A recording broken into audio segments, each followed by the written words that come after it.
कक्षा 6 विषय गणित आपकी प्रश्नावली है 5.8। इसमें क्या है, बहुभुज के बारे में बताया गया है। तो पहले देखो कि बहुभुज क्या है, कि किन्हीं भी जो स्टार्टिंग है बहुभुज की उसमें भुजाओं की संख्या जैसे 3 है कि 3 से कम तो आप 2 भुजाएं लेकर तो कोई भी बंद आकृति नहीं बना सकते। जैसे 2 भुजाएं हैं, ऐसे खींचो ऐसे, तो ये वाली जगह खाली रह सकेगी। कि सबसे जो कम 3 भुजाएं हैं कि 3 भुजाओं से घिरी जो बंद आकृति है वो क्या है, त्रिभुज है। तो ये बहुभुज के प्रकारों में ही है। इसके बाद चतुर्भुज की 4 भुजाओं से घिरी, मतलब बहुभुज में बंद आकृति होनी चाहिए और भुजाओं की संख्या 3 से शुरू होकर कितनी भी हो सकती है।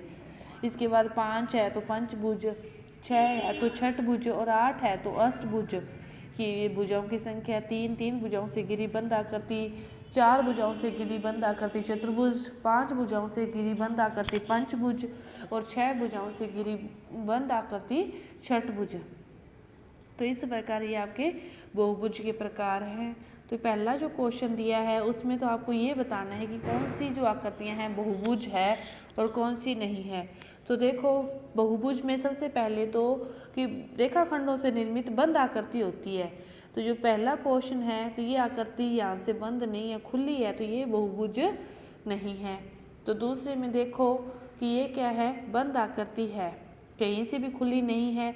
तो अपनी क्या कर सकते हैं, इसकी रेखाखंड आप काउंट कर सकते हो। जैसे देखो 1, 2, 3, 4, 5, 6, 7, 8, 9, 10, 11 और 12।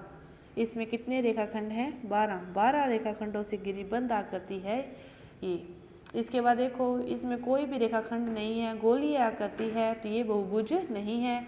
और ये इसमें ये वाली भाग तो रेखाखंड है, लेकिन ये क्या चीज़ है, गोलीय है, तो ये भी बहुभुज नहीं है। तो इसमें बहुभुज क्या है, एक ही आकृति है।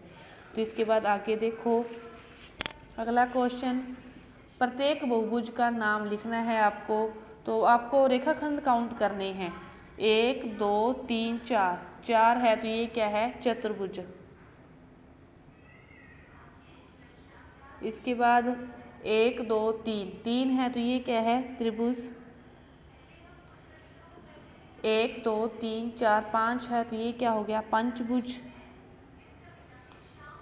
और इसके बाद जो लास्ट आकृति है उसमें आप देखो कितने हैं, 1, 2, 3, 4, 5, 6, 7, 8, तो ये क्या होगी, अष्टभुज होगी।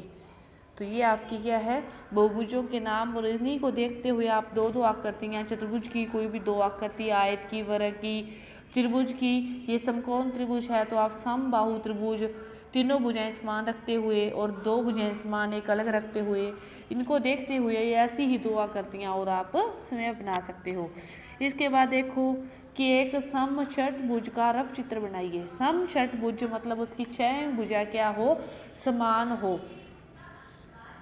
समषटभुज जो 6 हैं भुजाएं हैं वो क्या हो, समान हो, बिल्कुल। जैसे आपने ये बना लिया तो ये क्या है, समषटभुज है, 6 की 6 भुजाएं क्या है, समान है। इसके बाद उसने कहा है कि किन्हीं भी 3 शीर्षों को, जैसे 3 शीर्ष ले लो कि 1, 2, 3, इसको मिला दो ऐसे, तो ये क्या है, त्रिभुज बन गया। तो इसकी ये 2 भुजाएं तो बराबर है ही है, तो ये किस प्रकार का त्रिभुज बना, समद्विबाहु त्रिभुज बना। तो ये आपका क्वेश्चन तीसरा है। चौथे क्वेश्चन में क्या कहा उसने, सम अष्टभुज। देखो अष्टभुज लेना है तो 1, 2 भुजाएं ये होगी, इसके बाद